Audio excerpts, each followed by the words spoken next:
Mis queridos amigos y hermanos, reciban un cariñoso y cordial saludo. Desde San Diego les habla Mario Hernández. Vamos a continuar el estudio que habíamos iniciado sobre el libro de Daniel. Habíamos estudiado buena parte del capítulo 7, pero nos quedaron unos cuantos versículos por estudiar la vez pasada.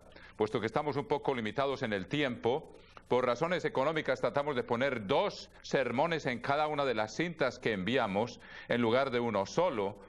O creo que son 4, no sé, pero entonces hay que reducir la longitud de los sermones. Tal vez eso les ayude a ustedes a entender la razón por la cual son ahora un poco más cortos, porque nos ahorramos como unos cuantos miles de dólares al año en los envíos que se hacen a muchos lugares del mundo. Si los hacemos un poco más cortos y podemos poner más sermones en cada cinta de las que se envía. Pero entre tanto haremos todo lo que podamos con los medios que Dios nos da y vamos a continuar. Entonces los invito a que busquen en sus Biblias el capítulo 7 del libro de Daniel. Y habíamos dejado el estudio, aquí habíamos estudiado algo sobre el pequeño cuerno, pero quería que continuáramos en el versículo 21 del capítulo 7 del Evangelio, del libro de Daniel. Capítulo 7, versículo 21 dice... Capítulo 7, versículo 21, y veía yo que este cuerno hacía guerra contra los santos y los vencía.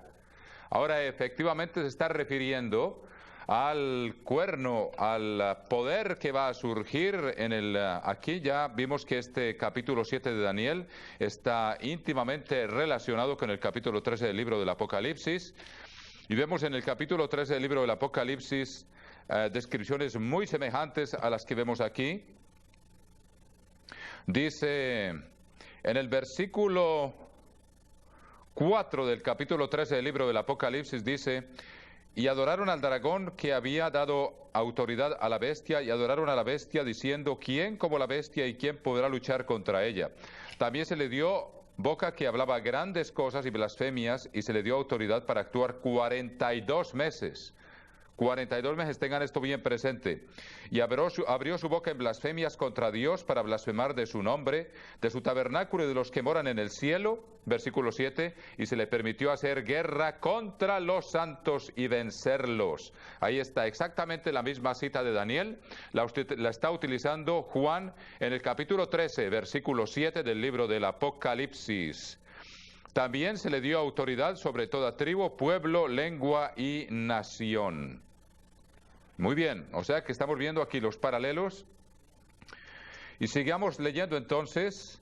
Dice, en el versículo 21 leímos: y veía yo de Daniel 7 otra vez, que este cuerno hacía guerra contra los santos y los vencía. Versículo 22, hasta que vino el anciano de días y se dio el juicio a los santos del Altísimo. O sea que esto está íntimamente ligado con lo último que va a ocurrir al fin de esta era. O sea que está haciendo guerra contra los santos y los vence hasta que vino el anciano de días y se dio el juicio a los santos del Altísimo. O sea que estamos viendo que esto tiene que ver con el fin de esta era. Cuando se da el juicio a los santos del Altísimo, dejemos que Juan nos lo complete en el capítulo 20, versículo 4 del libro del Apocalipsis. Ahí está claramente explicado. A partir del versículo 1 del capítulo 20 de Apocalipsis vemos cómo se completa aquí el cuadro, nos lo completa Juan. Dice, capítulo 20, versículo 1 del libro del Apocalipsis: vi un ángel que descendía del cielo con la llave del abismo y una gran cadena en su mano, y prendió al dragón, la serpiente antigua, que se llama Diablo y Satanás, y lo ató por 1000 años, y lo arrojó al abismo y lo encerró y puso su sello sobre él, para que no engañase más a las naciones, hasta que fuesen cumplidos 1000 años, y después de esto debe ser desatado por un poco de tiempo. O sea que este es el que le daba el poder a ese pequeño cuerno y a la bestia, porque leemos en el capítulo 13, del capítulo 13 de Apocalipsis, y versículo 2, capítulo 13, versículo 2, y dice: y la bestia que vi, que era semejante a un leopardo, y sus pies como de oso, y su boca como boca de león, y el dragón le dio su poder y su trono y grande autoridad. Y el dragón, el versículo 9 del capítulo 12 nos dice que es Satanás el diablo. Aquí vemos que Satanás el diablo entonces es quitado de en medio. También esa otra bestia que surge en el capítulo 13, capítulo 13 dice, en el versículo 11 del libro del Apocalipsis, capítulo 13, versículo 11, les estoy dando información, contando con el hecho de que ya ustedes deben tener información sobre esto, pero esto lo aclararemos aún más en el futuro. Pero vean ustedes cómo Satanás está directamente dándole el poder al poder político del Imperio Romano, que está a punto de ser restaurado totalmente en Europa. Tengan eso bien presente, porque estos libros, esta profecía que estamos estudiando tiene mucho que ver con el futuro ya inminente, lo que está llevando a cabo paso a paso, que ustedes lo saben muy bien, en la Unión Europea. Y luego también nos habla el versículo 11, después vi otra bestia, Apocalipsis 13, 11, que venía de la tierra, tenía 2 cuernos semejantes a los de un cordero, y sabemos que los cuernos representan poderío político, semejantes a los de un cordero, pero hablaba como dragón, o sea que el diablo está directamente involucrado en la actividad de estos cuernos y de estas bestias. Pero vean ustedes el versículo 4 del capítulo 20 del libro del Apocalipsis, Apocalipsis 24 dice, y vi tronos y se sentaron sobre ellos los que recibieron facultad de juzgar. Y vi las almas de los decapitados por causa del testimonio de Jesús y por la palabra de Dios, los que no habían adorado a la bestia ni a su imagen, y que no recibieron la marca en sus frentes ni en sus manos, y vivieron y reinaron con Cristo 1000 años. O sea que este pequeño cuerno hace guerra contra los santos y los vence. O sea, se les da la potestad de matarlos. Hasta que dice, y los vencía, volviendo a Daniel 7:21.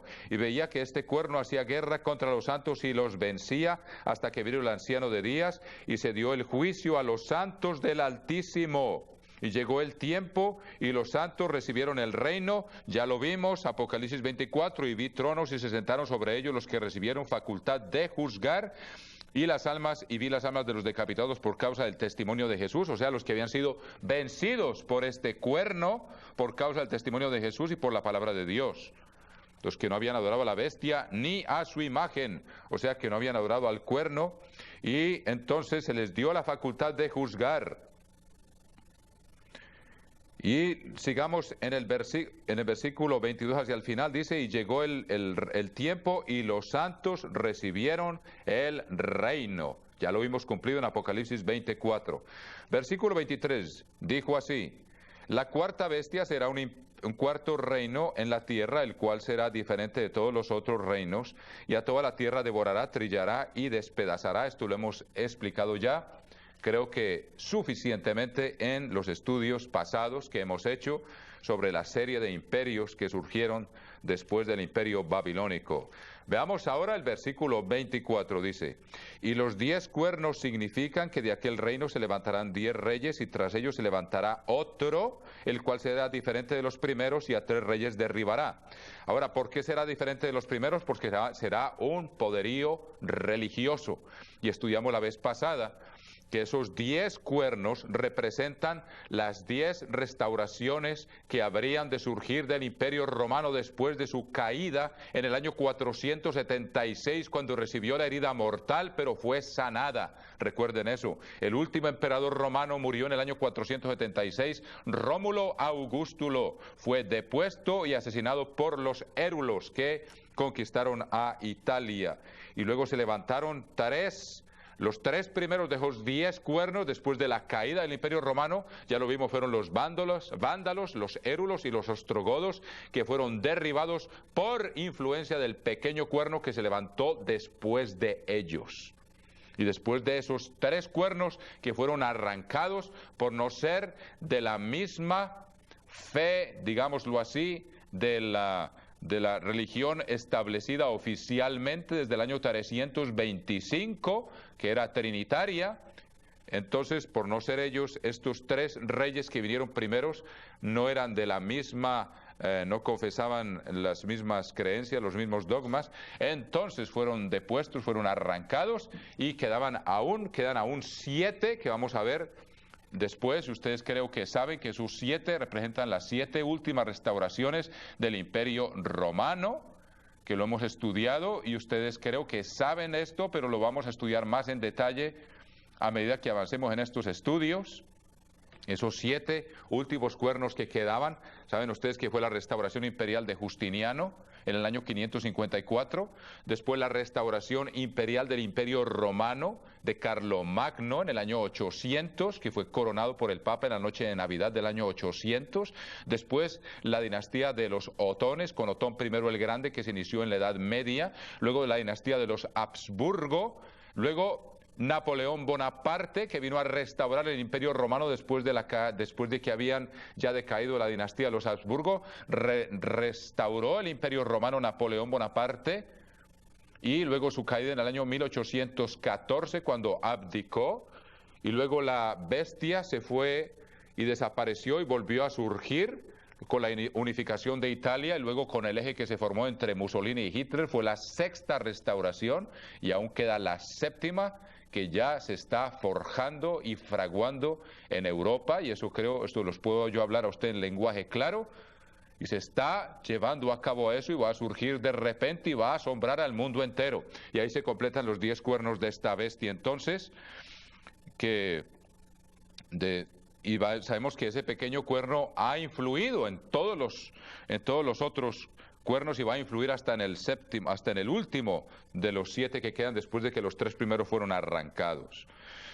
Capítulo 25, y hablará palabras contra versículo 25, perdón, hablará palabras contra el Altísimo, y a los santos del Altísimo quebrantará y pensará en cambiar los tiempos y la ley. O sea que estamos hablando aquí de los tiempos y la ley. Sabemos que el único mandamiento de la ley de Dios que tiene que ver directamente con el tiempo es el del sábado, y sabemos que este pequeño cuerno precisamente cambió el día del sábado y lo reemplazó por el día del domingo, y aquí se cumple. Dice también en otras versiones, pensará en cambiar las fiestas y la ley. Y ciertamente las fiestas que nosotros celebramos, las fiestas de Dios, sabemos que el cristianismo tradicional no las guarda. Fueron cambiadas esas fiestas, y fue cambiado el día que Dios había establecido. Dice, y serán entregados en su mano hasta tiempo y tiempos y medio tiempo. Pero se sentará el juez, dice el versículo 26, y no es el juez, sino la corte o el tribunal. O sea, los que recibieron facultad de juzgar se van a sentar. En otras versiones traen una mejor versión de aquí no es tanto el juez, aunque sí es el juez el que se va a sentar, es Jesucristo, pero con él se van a sentar los que recibieron facultad de juzgar, volviendo otra vez, recuerde lo que leímos en Apocalipsis 24. O sea que en otras versiones dice se sentará la corte, o sea Jesucristo con los que recibieron facultad de juzgar, o sea con los que serán reyes y sacerdotes. O sea que estamos hablando aquí en que se pensará en cambiar los tiempos y la ley, y una vez más será decretado como día oficial para todo el imperio y los países que estén bajo todas las lenguas, naciones, tribus y lenguas que estén bajo el dominio de este imperio que va a surgir. Ya ustedes saben que el día domingo fue declarado como día oficial de descanso en la Unión Europea. En el mes de diciembre de 1996 fue ratificado el día domingo como día oficial de descanso para todos los miembros de la Unión Europea. Mis queridos amigos, estamos una vez más viendo cómo se va a instaurar esto otra vez por ley a nivel mundial, sobre todo los países que vayan a tener comercio y que van a tener algo que ver con este gran imperio que está a punto de surgir en el horizonte del mundo. Mis queridos amigos y hermanos, estamos viendo aquí lo que va a ser el cumplimiento asombroso de lo que está escrito aquí, y que está más corroborado todavía en el libro del Apocalipsis, que con la ayuda de Dios tendremos el tiempo de estudiar también. Y serán entregados en la mano hasta tiempo y tiempos y medio tiempo. Ahora, ¿a qué se está refiriendo aquí? A los santos del Altísimo. Pero dice, se sentará el juez y le quitarán su dominio para que sean destruidos y arruinados hasta el fin. O sea que estamos viendo que este tiempos y la mitad de un tiempo se refiere a los 3 últimos años y medio, los 3 años y medio de la gran tribulación, porque en el marco del tiempo que Daniel nos está dando aquí, tiene que ver inmediatamente después, cuando Satanás es quitado de en medio y se sientan sobre los tronos los que recibieron facultad de juzgar, según está escrito en Apocalipsis capítulo 20 y versículo 4. Entonces estos tiempos y la mitad de un tiempo se refiere a los 3 años y medio en que va a durar la gran tribulación. Ahora sabemos que no todos los santos del Altísimo van a ser entregados en las manos de este poder religioso y político, sino una parte de ellos, y lo hemos explicado claramente en el capítulo 12 del libro del Apocalipsis. Mis queridos amigos y hermanos, si quieren ir allá, por favor, leámoslo. En el capítulo... o sea que vamos a ver que este tiempos y la mitad de un tiempo corresponde a lo que está escrito en el capítulo 12 del libro del Apocalipsis, cuando Satanás es lanzado a la tierra, cuando trata de tomarse el trono de Dios para impedir que Jesucristo regrese y se siente como juez y lo quite de en medio, para tratar de impedir el plan de Dios que se cumpla. Una nueva batalla se va a llevar a cabo en los cielos, que la describe muy claramente el apóstol Juan aquí en el capítulo 12, versículo 7. Después hubo una gran batalla en el cielo. Miguel y sus ángeles luchaban contra el dragón, y luchaban el dragón y sus ángeles. Cuando Satanás sabe que le queda poco tiempo, va a tratar de impedir que Jesucristo regrese a la tierra, va a tratar de tomarse el trono del universo, pero será lanzado a la tierra. Ahora, ¿qué ocurre? Recuerden ustedes, dice... en el versículo 11 dice, donde dice, en el versículo 12, por lo cual alegraos cielos y los que moráis en ellos, cuando es lanzado a la tierra.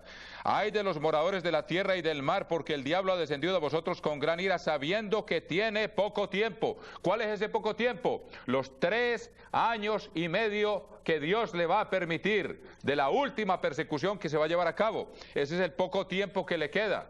Sabe que le quedan tiempos y la mitad de un tiempo. Ahí está, mis queridos hermanos. ¿Y cómo lo sabemos? Aquí lo vamos a ver corroborado. Ahora, una vez que es lanzado en el versículo 13, cuando vio el dragón que había sido arrojado a la tierra, persiguió a la mujer que había dado a luz al hijo varón.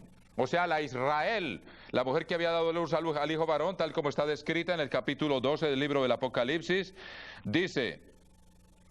Apareció en el cielo una gran señal, una mujer vestida del sol con la luna debajo de sus pies y sobre su cabeza una corona de 12 estrellas. Ahora, dejemos que la Biblia se interprete a sí misma y no dejemos que nuestra propia imaginación nos dicte lo que queramos entender. Eso está explicado en Génesis 37:9, que fue uno de los sueños de José.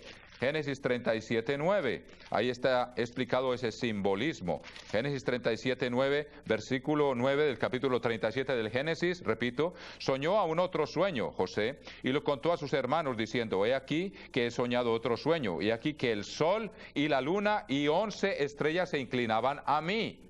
Estamos viendo los mismos elementos del simbolismo que está en Apocalipsis 12. Y lo contó a su padre y a sus hermanos, y su padre le reprendió y le dijo, ¿qué sueño es este que soñaste? ¿Acaso vendremos yo y tu madre y tus hermanos a postrarnos ante ti? Y sus hermanos le tenían envidia, mas su padre meditaba en esto, y saben que eso se cumplió. Ellos cuando Moisés fue vendido a Egipto y luego llegó a ser el principal en Egipto después de Faraón, sus hermanos se postraron ante él a pedirle misericordia. En todo caso, sabemos que eso representaba la Israel del Antiguo Testamento, ahora la Israel o del Antiguo Pacto. La Israel del Nuevo Pacto es el Israel de Dios, el Israel de Dios. O sea que entendamos bien esto, mis queridos hermanos. Y dice, persiguió a la mujer. Entonces, ¿a quién? A la Israel, que es la iglesia. La iglesia es la Israel del Nuevo Testamento, mis queridos amigos y hermanos, el Israel espiritual, el Israel de Dios. O sea que esa es la mujer, según la misma Biblia nos lo explica.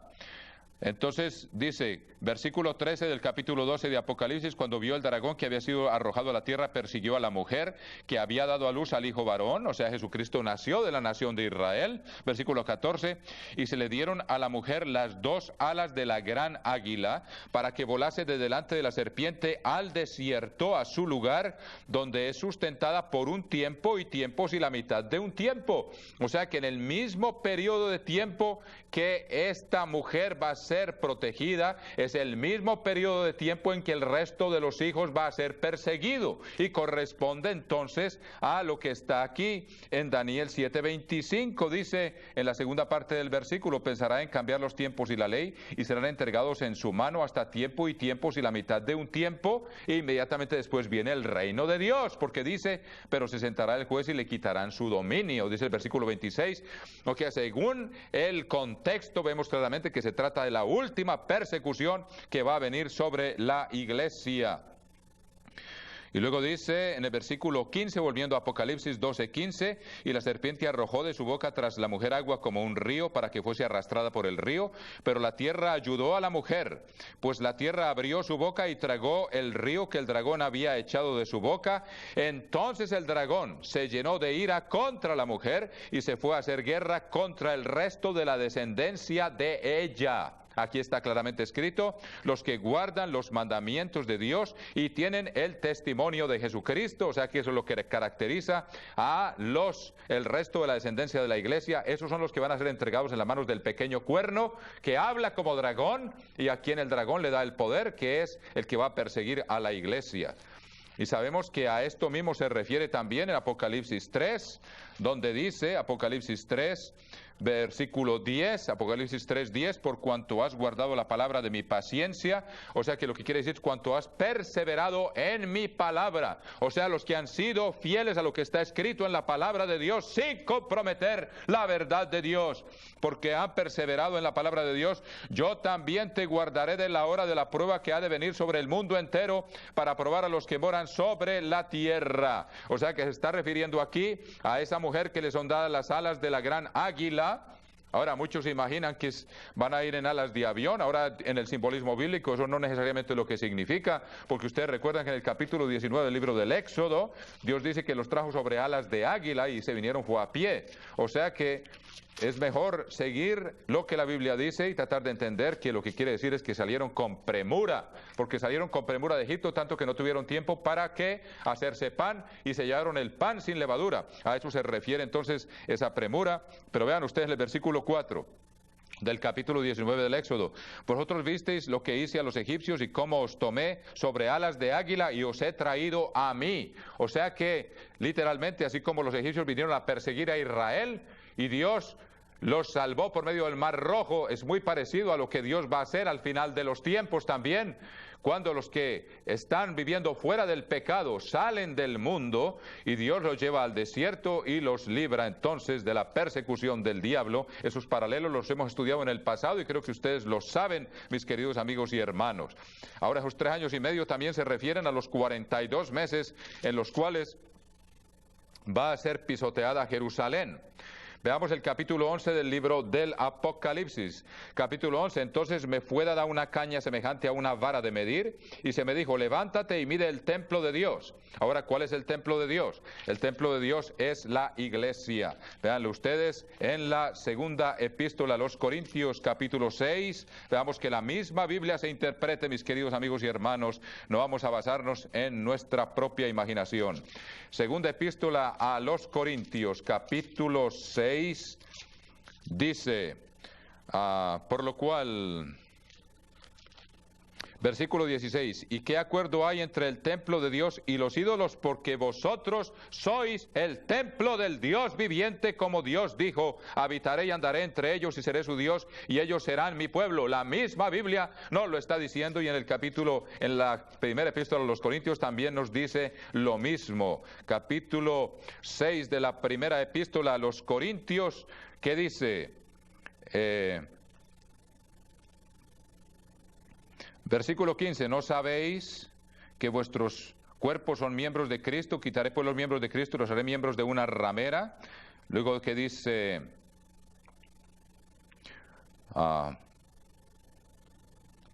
aquí está donde dice que vosotros sois el templo de Dios. En el capítulo 6, creo que es el capítulo 3, veamos así. Sí. Capítulo 3 de la primera epístola a los Corintios, versículo 16. ¿No sabéis que sois templo de Dios y que el Espíritu de Dios mora en vosotros? Y en la epístola a los Efesios también dice lo mismo. Dejemos que la misma Biblia lo confirme. La misma Biblia nos lo dice, mis queridos amigos y hermanos, que nosotros somos el templo de Dios.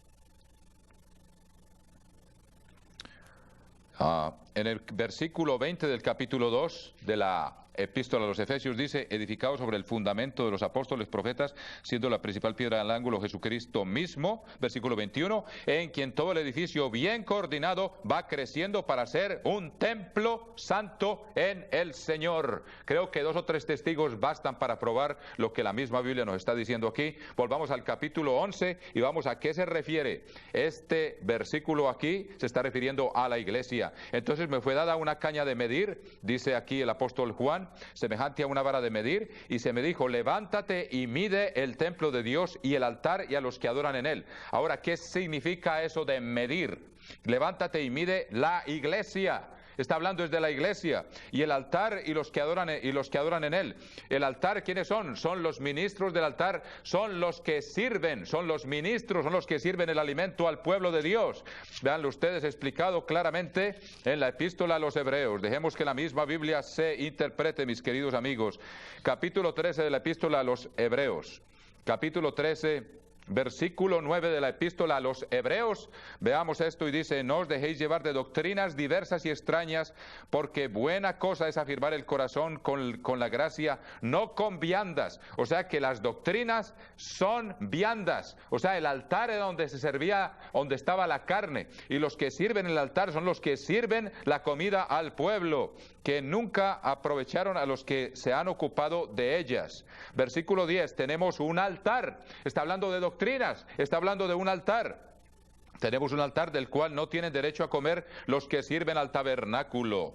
O sea que estamos hablando aquí de los que sirven el alimento al pueblo. El templo es la iglesia de Dios y los que sirven entonces son los ministros. Veámoslo en el capítulo aclarado por Jesucristo mismo en el capítulo 24 del Evangelio de Mateo, dice, versículo 45, Mateo 24, 45, dice, ¿quién es pues el siervo fiel y prudente al cual puso su Señor sobre su casa? ¿Cuál es la casa de Dios? Primera Timoteo 3, la casa de Dios es el templo del Dios viviente. La misma Biblia se interpreta, hermanos míos, no dejemos que la Biblia, nuestra propia imaginación, nos dicte lo que queramos, que dice, versículo 14 de la primera epístola a Timoteo 3, 14, Primera Timoteo 3:14, que dice, esto te escribo aunque tengo la esperanza de ir a verte pronto. Versículo 15, Primera Timoteo 3:15, Primera Timoteo 3:15, para que si tardo sepas cómo debes conducirte en la casa de Dios, que es la iglesia del Dios viviente, columna y baluarte de la verdad. O sea que vemos que la casa de Dios es el templo de Dios. La casa es la iglesia, ya vimos que la iglesia es el templo y el templo es la casa, o sea que estamos hablando de lo mismo. Volvamos a Mateo, capítulo 24, versículo 45, dejando que la misma Biblia nos vaya instruyendo paso a paso, mis queridos amigos y hermanos. ¿Quién es pues el siervo fiel y prudente, al cual puso su Señor sobre su casa, o sea, sobre su iglesia, o sea, sobre su templo? ¿Para qué? Para servir el altar, para servir las doctrinas. ¿Qué son las doctrinas? Son las enseñanzas, para que les dé el alimento a su tiempo, a tiempo.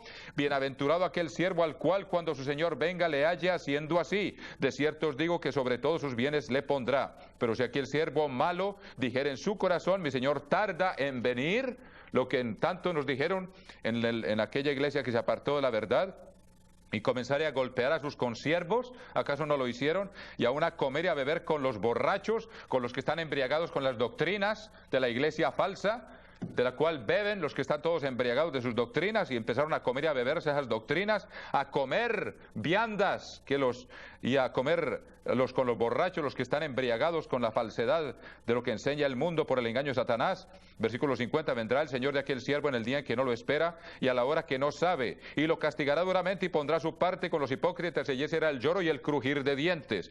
O sea que estamos hablando aquí, volviendo al capítulo 11 del libro del Apocalipsis. Yo creo que es importante hacer estas aclaraciones, mis queridos hermanos, porque son de palpitante actualidad. Capítulo 11, entonces me fue dada una caña semejante a una vara de medir, y me dijo, levántate y mide el templo de Dios y el altar y a los que adoran en él. O sea que estamos hablando aquí de la iglesia de Dios y de los ministros, los que sirven en el altar, como ya lo vimos claramente explicado en la epístola a los Hebreos y en Mateo 24. Ahora, ¿qué significa medir? Dejemos que la misma Biblia se interprete a sí misma, mis queridos amigos y hermanos. Vean ustedes el profeta Habacuc. El profeta Habacuc, capítulo 3. Y dejemos que la Biblia misma nos enseñe lo que Dios nos está queriendo enseñar aquí con esta palabra, medir. Habacuc. Vamos a ver si lo encontramos. Habacuc, capítulo 3. Está entre Nahum y Sofonías. Habacuc capítulo 3, versículo 6. Se levantó y midió la tierra. Ahora dice, está hablando de Dios, de Jesucristo a su regreso. Jesucristo a su regreso va a medir la tierra. Ahora, ¿qué significa medir? Dice, se levantó y midió la tierra, miró e hizo temblar a las gentes, o sea, a las naciones. O sea que Él las hizo temblar. Los montes antiguos fueron desmenuzados, los collados antiguos se humillaron, sus caminos son eternos. O sea, en el versículo 3 dice, Dios vendrá de Temán, el santo desde el monte de Param, su gloria cubrió los cielos y la tierra se llenó de su alabanza, y el resplandor fue como la luz, rayos brillantes salían de su mano. Está hablando del retorno de Jesucristo. Allí estaba escondido su poder, delante de su rostro iba mortandad y a sus pies salían carbones encendidos. Se levantó y midió la tierra, miró e hizo temblar las gentes, los montes antiguos fueron desmenuzados. O sea, estamos hablando de la corrección que Jesucristo va a llevar a cabo en el mundo a su regreso. El medir la tierra con la vara de hierro que Jesucristo va a regresar, quiere decir, va a corregir. Esa es la caña de medir. Medir para que den la medida de lo que Dios quiere, de su ley. O sea que aquí la Biblia nos está enseñando que es corrección. Midió la tierra, hizo temblar a las gentes, los montes antiguos fueron desmenuzados. O sea que estamos hablando aquí de corrección, mis queridos amigos y hermanos, según la misma Biblia nos enseña. Corrección de la iglesia, corrección del templo de Dios. O sea que más vale que estemos atentos y estemos en continuo espíritu y actitud de arrepentimiento, porque este es tiempo en que Dios pronto va a corregir a la iglesia en forma muy severa. Levántate y mide el templo de Dios. Ahora, Dios va a corregir a las naciones cuando regrese, a las naciones del mundo. Pero, ¿qué dice el apóstol Pedro? Es tiempo que el juicio comience por la casa de Dios. ¿Y cuál es la casa de Dios? Es la iglesia de Dios. ¿Y cuál es la iglesia de Dios? Es el templo de Dios. Creo que está claramente explicado, mis queridos amigos y hermanos, a qué se está refiriendo aquí la Escritura. Vean ustedes la primera epístola del apóstol Pedro, capítulo 4, versículo 17, 1 Pedro 4, 17, porque es tiempo de que el juicio comience por la casa de Dios. ¿Cuál es el juicio? Es medir la casa de Dios, medir la iglesia. Dios ahora nos está juzgando a nosotros y después va a juzgar al mundo. Entendamos bien esto. Es tiempo de que el juicio comience por la casa de Dios, y si primero comienza por nosotros, ¿cuál será el fin de aquellos que no obedecen al evangelio de Dios? O sea que volvamos a Apocalipsis capítulo 11 y estamos estableciendo cada uno de estos conceptos sobre la autoridad de la palabra de Dios, mis queridos amigos y hermanos. Dice, volviendo otra vez, entonces me fue dada una caña de medir semejante a una vara de medir. Y vean ustedes que es muy parecida esta vara al capítulo 3, lo que dice el capítulo 2, versículo 26 del libro del Apocalipsis: al que venciere y guardare mis obras hasta el fin le daré autoridad sobre las naciones y las regirá con vara de hierro y serán quebradas como vaso de alfarero, como yo también la he recibido de mi Padre. Exactamente el mismo contexto del cual nos habla Habacuc 3:6, y es lo que Dios va a hacer con la iglesia, la va a corregir, la va a medir. Y luego, ¿qué dice? O sea que va a medir la iglesia y va a medir a los ministros, a nosotros, y más vale que tengamos cuidado porque desde ahora Dios nos está midiendo. Versículo 2, pero el patio que está fuera del templo déjalo aparte y no lo midas, porque ha sido entregado a los gentiles. Tal como lo vimos, Jesucristo va a juzgar a los gentiles después de que juzgue a la iglesia. Después de los 3 años y medio de gran tribulación, regresa Jesucristo y va a medir a las naciones del mundo entero, y se va a valer de la misma iglesia, les va a dar el poder de juzgar, como ya lo vimos en capítulo 2, versículo 26, les dará la vara de hierro a los que perseveran hasta el fin. Entonces ellos recibirán poder de juzgar. Pero ¿qué dice? Pero el patio que está fuera del templo, déjalo aparte y no lo midas, porque ha sido entregado a los gentiles. Ahí está claro el contexto, hermanos míos. Se refiere que Dios ahora no está juzgando a las naciones del mundo, sino que va a juzgar primero a la iglesia, la está midiendo, el templo de Dios, para que esté bien dispuesto para recibir a Jesucristo a su regreso.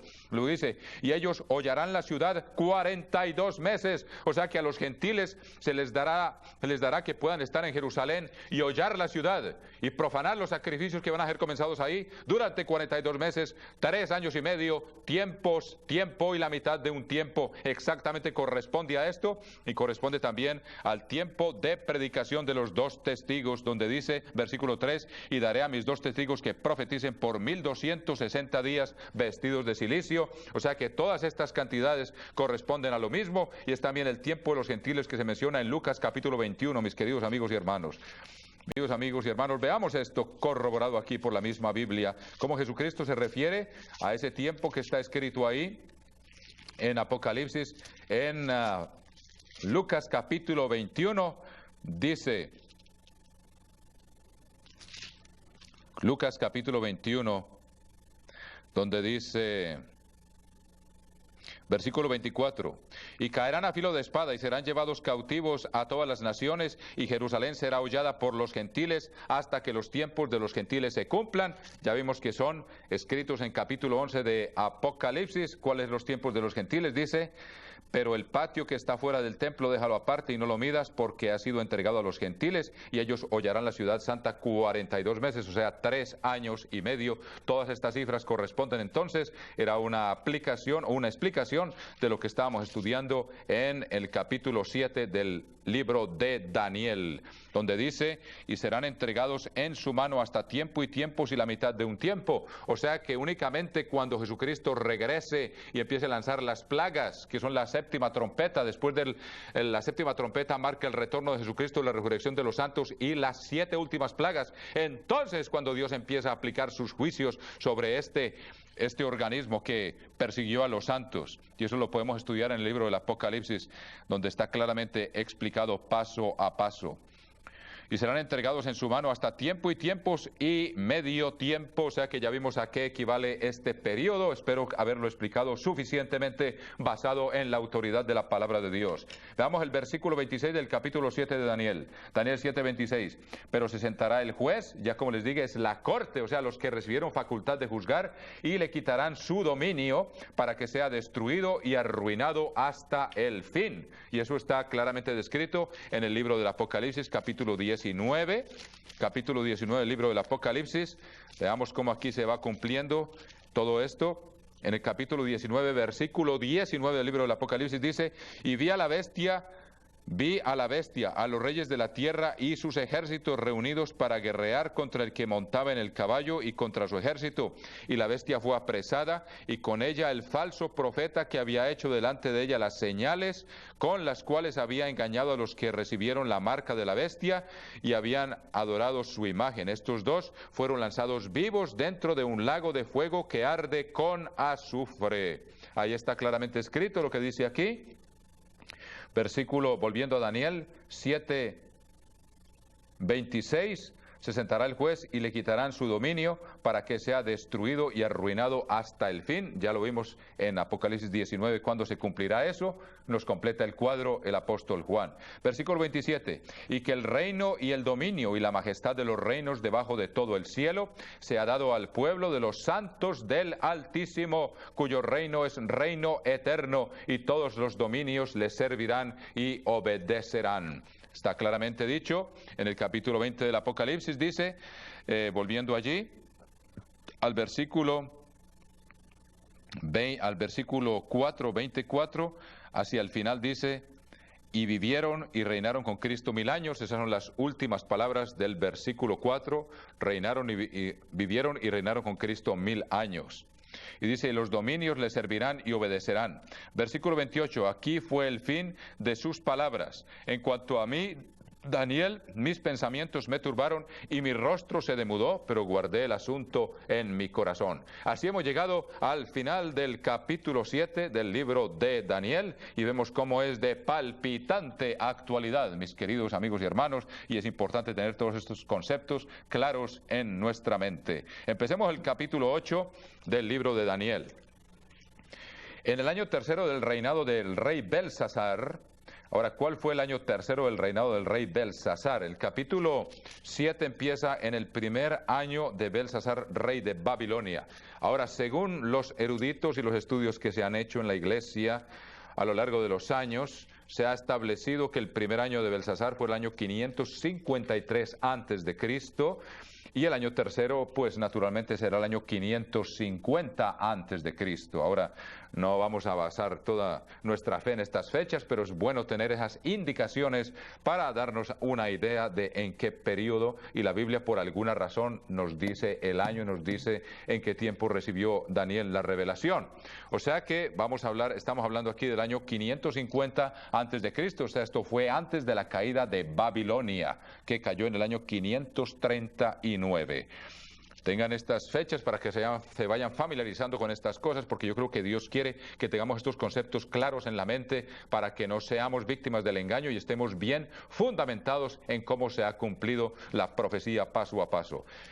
En el año tercero del reinado del rey Belsasar, como ya dije, el año 550 antes de Cristo, me apareció una visión a mí, Daniel, después de aquellas que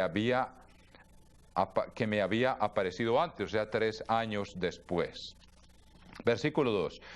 Vi en visión, y cuando la vi, yo estaba en Susa, que es la capital del reino de la provincia de Elam. Sabemos que las tribus y pueblos y reinos estaban bajo el dominio de Babilonia, y Susa era la capital de la provincia de Elam. Más tarde, cuando los reyes, los medos y los persas se tomaron toda la región que antes dominaba Babilonia y mucho más, Susa se convirtió en una de las principales residencias de los reyes, de los medos y de los persas. Luego dice, versículo 2, estaba en Susa, estoy leyendo la segunda línea, que es la capital del reino de la provincia de Elam, y vi pues en visión estando junto al río Ulai. Muy bien. Sigamos con el versículo 3. Alcé los ojos y miré, y aquí un carnero que estaba delante del río y tenía 2 cuernos. Recordemos que esto es tiempo futuro para Daniel. Para nosotros esto ya es historia, pero para Daniel es tiempo futuro. Dice que era he aquí un carnero que estaba delante del río y tenía 2 cuernos. Ahora, ¿cuál es la interpretación de esto?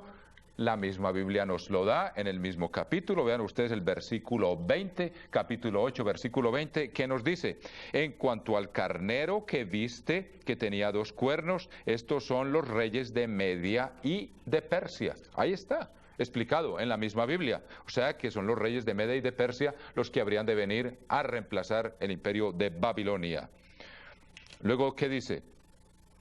Volvamos a leer otra vez. Estamos dejando que la misma Biblia se interprete. Alcé los ojos y miré, y aquí un carnero que estaba delante del río y tenía 2 cuernos, o sea, los reyes de Media y de Persia. Y aunque los cuernos eran altos, uno era más alto que el otro, y el más alto creció después. Esto ya lo estudiamos después. Ya lo estudiamos antes. Se refiere a que eran los medos y los persas. Ahora, los medos fueron los primeros en afirmar su reino y su poderío, porque contribuyeron, como les expliqué, a la derrota de los asirios y a la toma de la ciudad de Nínive. O sea, ellos se afirmaron primero. Los persas vinieron después, pero los persas llegaron a ser más poderosos que los medos. Sin embargo, juntos mantuvieron un imperio como de 300 años aproximadamente, como del año 500. Se afirmaron antes del año 539, antes de la toma de Babilonia, y permanecieron hasta el 331, cuando fueron derrotados los medos y los persas por Alejandro Magno. O sea que durante más de 200 años fueron capaces de mantener este imperio. Entonces está refiriendo este carnero entonces a los reyes de Media y de Persia, como ya lo vimos, y la historia también lo corrobora. Y el otro creció después. Ya estudiamos que los persas también llegaron después y llegaron a ser más poderosos que los medos. Eso también lo vimos en el simbolismo del oso, en el capítulo 7, versículo 5, y aquí una segunda bestia semejante a un oso, la cual se alzaba de un costado más que del otro. O sea que asimismo, como un cuerno era más alto que el otro, el oso, que era símbolo también, lo estudiamos en el estudio pasado, era símbolo de los medos y los persas. O sea, en la primera visión, que fue el sueño de Nabucodonosor, la parte del vientre y los muslos correspondían, y es interesante que incluye las dos la parte alta, no las piernas y no los muslos, correspondía a los medos y a los persas. Ese fue el sueño de Nabucodonosor. Luego en la visión de Daniel 7 corresponde al oso que se alzaba de un hombro o de un costado más que del otro, los medos y los persas. Aquí una vez más Dios nos vuelve a traer el simbolismo de estos imperios con este carnero que tenía dos cuernos y el uno era más alto que el otro. Muy bien, o sea que todos estos detalles Dios nos da aquí para que seamos capaces de corroborarlos en la historia y saber exactamente de qué se nos está hablando. Versículo 4. Vi que el carnero hería con los cuernos al poniente, o sea, al occidente, al norte y al sur. ¿Por qué? Porque venía del oriente, o sea que al oriente no necesitaba atacar, allá fue donde se afianzó. Pero una vez que se afianzó en el oriente, hirió al poniente, al norte y al sur, y que ninguna bestia podía parar delante de él, ni había quien escapase de su poder, y hacía conforme a su voluntad y se engrandecía. Se está hablando del surgimiento del imperio de los medos y de los persas. Versículo 5. Mientras yo consideraba esto, he aquí un macho cabrío venía del lado del poniente, o sea que venía del occidente, sobre la faz de toda la tierra, sin tocar tierra. Y aquel macho cabrío tenía un cuerno notable entre sus ojos. Ahora, ¿cuál es ese macho cabrío? Dejemos que la misma Biblia nos dé la respuesta. Capítulo 8, versículo 21. Capítulo 8, versículo 21. En el mismo capítulo, aquí Dios nos está dando la interpretación. El macho cabrío es el rey de Grecia. Y el cuerno grande que tenía entre sus ojos es el rey primero. Ahora, ¿cuál fue el rey de Grecia que invadió todo lo que era el poderío, todo lo que era el territorio de los medos y los persas? Sabemos que fue Alejandro Magno, y ese era el gran cuerno que tenía entre los ojos. Ahora, es muy interesante saber que estos simbolismos son fáciles de entender. Para los que conocen la historia y la arqueología lo pueden corroborar, para los que quieren verificar cada una de las palabras que Dios nos da.